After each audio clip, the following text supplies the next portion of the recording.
Yeah.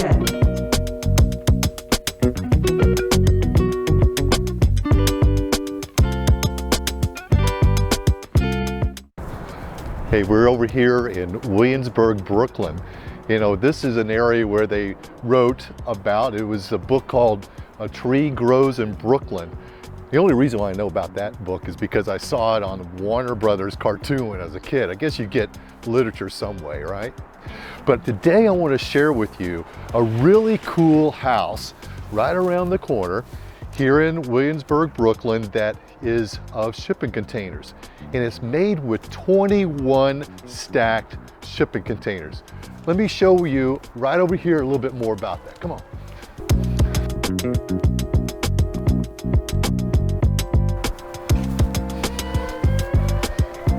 Right here. This area here, I want to talk about in this video 4 different things. We're going to talk about the zoning requirements that you might have to consider when you're building a shipping container like this, particularly in a big town or city like this in New York City. Another thing we're going to talk about is the construction codes that you might want to consider. And in your town, it may be a little bit different. New York City has their own building code, but it's adopted the adopted the International Building Code, which is pretty prevalent throughout the United States. If you're in other countries, it may be a little different.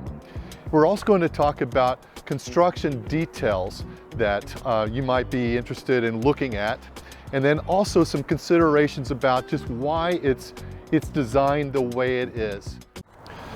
So this house, as you can see, is right on the corner of a block. And because it's on the corner, obviously it has 2 fronts. Now this has to do with the zoning requirements and zoning things that you have to abide by, particularly here in New York City. Now with this side, the whole long side, this side here is 100 feet, 0 inches exactly. And this side here, the property is 25 feet.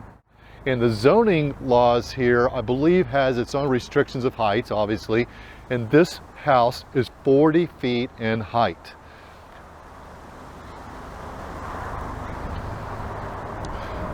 Another thing that it has is curb cuts. I was doing a little research about this property as far as a certificate of occupancy. And in the mid-20s, this had a certificate of occupancy where it was deemed to be a 3-car garage.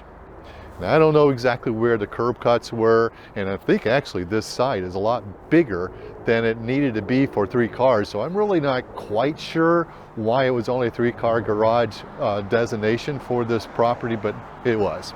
The only thing too is that there is a curb cut down this way, and we can see that in a little bit when we walk down there, but I'm not going to go down there yet because I want to show you some really cool things over here. There was also a filing with this building to have a curb cut here on this road. Now this is their main front door in this area.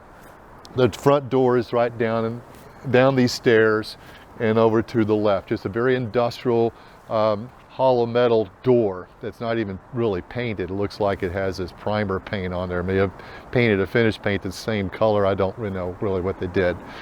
But they actually have a drive here. And a floor plan I'm going to be showing you is showing that beyond this drive, you can see there's a garage door. And that garage door leads to a parking spot for a vehicle, like a garage. In order to get down there, they would need to drive down this very, very steep drive.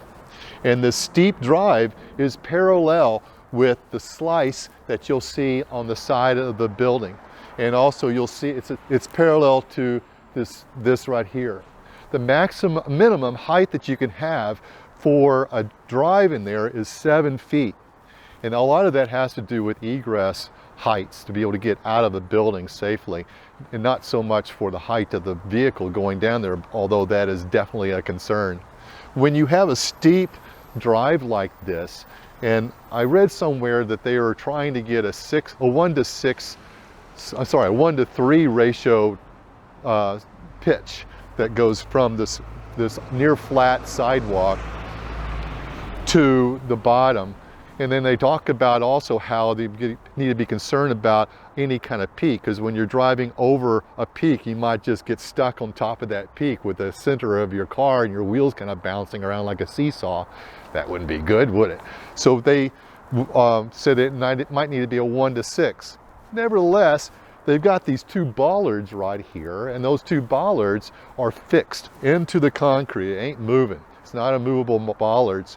And it's going to prevent any car from actually driving down there and using that space as I would expect the original intent was to be used as a garage down there. Plus fact, you can see right here, there's no curb cut. And there's signage in the way, and there's actually a guide wires for a utility pole that's in the way. So there's clearly no intention to have a curb cut to allow one to drive to this driveway anyway. So in this house, we've got, like I said, the cellar. On the cellar, it includes that space down there where there is a garage that you can't park a vehicle in. They have a wine storage. They've got stairs that go up to the first floor, that is. And then they have this other room with a bathroom.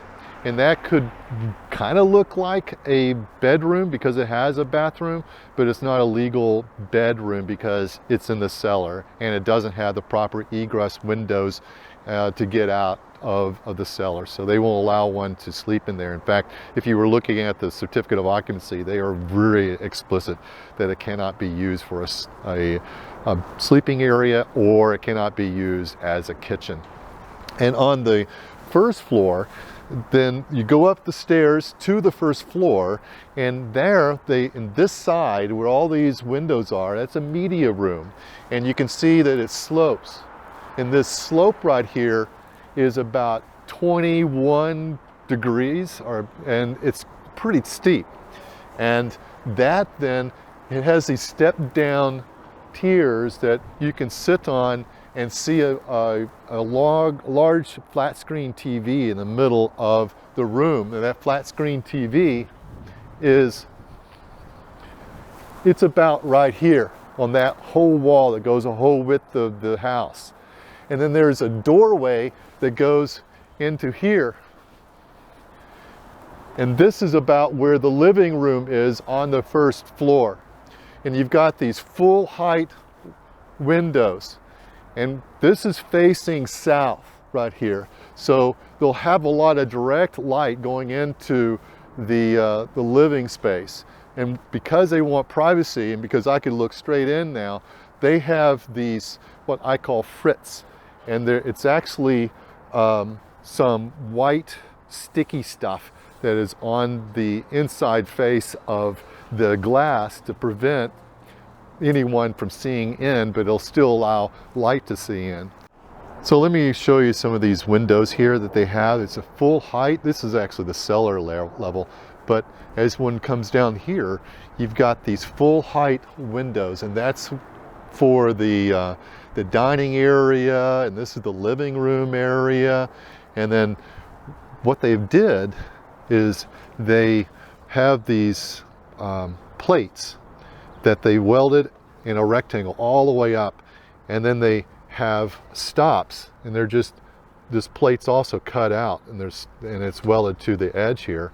And then they've got in here, it's insulated glass, and then you can see too that frit that I was talking about. See how that is? But one thing I found, this one doesn't show it, but let me show you when it does. You can see that some of these here kind of rusty there. And there's some though, oh here, you can see kind of how it's rusting in this area here. And it's sloping. They did slope it. They kind of sloped it away so that when water comes, it does come out that way. That's very wise. But there is some ponding apparently, because you can see it kind of spalling the metal right there. And after a while, it's going to be a problem. And then they also have the spalling here. Some of this paint is coming up, so they're going to need to repaint it. One thing about shipping containers is that, you know, they have the Corten paint, and that Corten paint is designed to rust, and the rust will actually protect the metal. But when you cut any windows like that, and you start welding things to that, you're actually heating up the paint and ruining the paint. Then they have to patch the paint. And then that patch paint sometimes will then end up being kind of a problem with the rust. So that's where the living space is. They've got a fireplace about right here, and that fireplace then divides up a stair that goes up to the second floor. And then they have over here the dining room area. And the previous owner of this, they were professional chefs. And so they have a full commercial kitchen right here. And then they have a glass door that opens up to a deck. And the deck goes here. And then over here is where they've got a parking for one vehicle. And these open up right here. And they call this actually the side yard setback, I believe they call it side yard. And they've got a curb cut to allow for a car to go into here. Then they got these tiers going up to different decks with a stair, a metal stair that is on the far end, and it goes up, up, up. And on the second floor, they have an office, a home office here that opens up to its own deck. And they also have restrooms for the second bedroom. And I'll show you a floor plan of that. That's really cool. With the second bedroom has got these two toilets that share a same bathtub in between. And then on the far end, they've got the second bedroom, and there's actually two bedrooms there. And those are divided up into one that's large with two windows and these bunk beds. And then on the other side with its own window, that's its own bedroom with its own bed area too. Then there's a stair that goes up to the third floor. And in that area is where the master bedroom is. And the master bedroom has got a walk-in closet. It's got its own bed that faces out into its own deck. And then it has, if you look out from the bed, looking out to the deck, you actually see a walk-in two-person shower that's just really cool. And then there's a sliding glass door that goes out into the deck where they can have their own privacy and enjoy the outdoors on the third floor too. Then there's a stair that goes up to the roof, and that's another observatory deck. So one evening there was actually a fire that occurred in this building, I believe. And I have pictures of fire trucks parked right here. And there were firemen up on top. And you can see how they're notched on the top, there and there and there. And that's also for fire department access. In fact, there's a sign there that says FD access. And standing right up there were firemen and a big ladder coming down. And there was smoke coming up that way, and water was drizzling down and just spilling into that drive area. And still today, I can see that there is paint that has bubbled up on the side of the building right here, and it hasn't been repaired. And you can see where they painted the building brown over the shipping container that was originally blue right there. So that might have been the source of the heats of the fire that the firemen came to put out. And that was in this media room right here. Hey, thank you a lot for joining me as we were touring the shipping container house over in Williamsburg, Brooklyn. Pretty cool, huh? There's a lot more to see about that house, and I'll leave some links down below so you can check those out. There's some things I really kind of thought was cool, such as this time-elapsed video that shows all those containers being stacked. It's kind of neat. You can check out, when you see that, look at what the color of those containers are, and then how it changed. And remember that one little episode about the fire? You'll see that blue coming through, I think, too. Check that out. It's kind of neat. Now, this house was designed by Lot Tech Architectural and Design Group. And I'll leave a link to their website also. They've got, I think they have that time-elapsed video in their website along with some other things. It's also, the building is also called the Carroll House. That's with 2 R's and 2 L's. Carroll, C-A-R-R-O-L-L. And the Carroll was the name of the original homeowners. It's been sold since then. And in fact, you might be able to find also, if I can't, I'll find a link, I'll leave it in there. The realtor who actually recently sold that house.